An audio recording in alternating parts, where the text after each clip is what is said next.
So after day one exploring the Pest side and hearing about the mini rivalry between the two sides, I just had to check out some of the Buda side as well. See if it really has any right to be talking smack about the Pest side. So the next tour I took was a walking tour of the Buda Castle district. And on that same day, to get over there, I also had my first experience trying out the Budapest metro system, which ended up being a little bit frustrating, but not because of the metro system, just because I'm an idiot sometimes. The metro system itself was honestly really impressive. The trains arrived every few minutes, and it was pretty easy to navigate once you got the hang of it, but I definitely had a dumb tourist moment, embarrassing as it is to admit.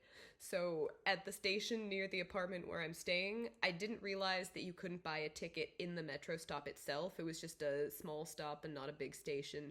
So, I walked down the stairs to the platform, looked for a ticket machine, couldn't find one, and at first was worried that my metro adventure would be over before it even began. And of course, I was worried that I'd missed the tour I was trying to get to, so I walked back up the stairs and felt like a total idiot when the first thing I saw outside of the stairs leading down to the train platform was a ticket machine. So I bought some tickets and then once again probably looked like an idiot because I accidentally looked at the wrong station map as I was getting on the train that was arriving, and I thought I was about to go in the wrong direction, so I hurried off the train and was halfway back up the stairs to cross the street to the train going in the opposite direction when I realized that I had in fact been on the right train all along.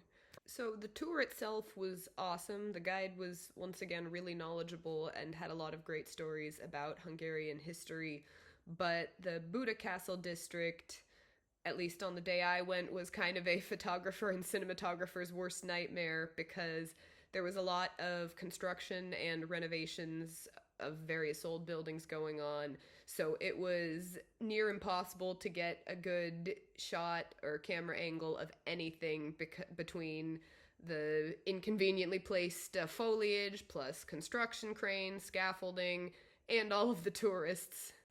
Our tour guide was also complaining about just how long the renovations and construction had been going on, but explained to us that that was in part because of bombs. During the siege of Budapest, the Nazis and the Soviets were bombing the shit out of each other from opposite sides of the river, and to this day, they're still constantly digging up old World War II bombs.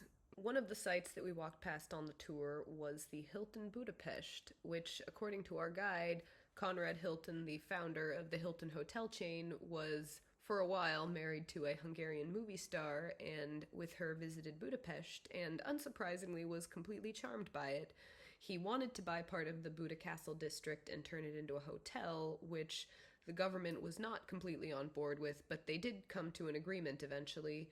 And I think the hotel is technically owned by the state but run by Hilton regulations, and it was built on the site of a former Jesuit dormitory and Dominican monastery, and part of the monastery's original walls were incorporated into the hotel, which is kind of cool.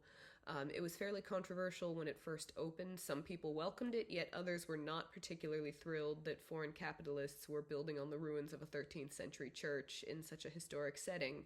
Supposedly, though, the hotel is really nice and has some of the best views in Budapest, but I can't really speak to that. The Hilton is hardly budget traveler accommodations, so maybe someday if I become a millionaire I can come back and verify.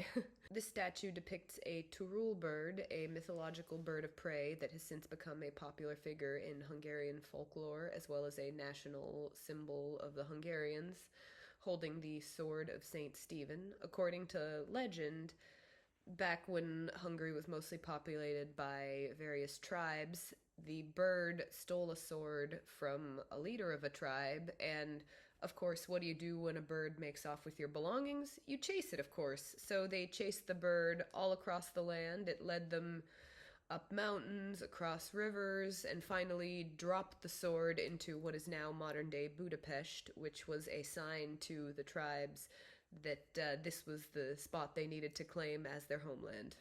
This fountain tells the story of a romantic tragedy. It depicts a hunting scene with King Matthias. Apparently, King Matthias liked to go hunting incognito, dressed in everyday peasant garb, And so one day he was out hunting and he saw this beautiful peasant woman, and the two fell in love at first sight.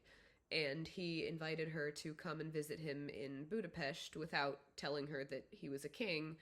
And so the girl comes to Budapest to try and find this man that she has fallen in love with. On the day she arrived, a huge crowd had gathered to welcome the king back after a victorious battle. She sees the king all decked out in his royal regalia. The girl is shocked to realize that she has fallen in love with the king, and she's convinced that as a peasant she could never marry or be with the king, and she ends up dying of a broken heart. Very tragic, but hey, at least a really cool fountain came of it. As of now, the Buda side hasn't really won me over any more than the Pest side has, but also I may just be kind of biased as a cinematographer because all that friggin' construction was ruining my shots. Further exploration is required. Anyways, thank you so much for watching. Stay tuned for more travel adventures and mishaps as I keep blundering forward with this digital nomad adventure.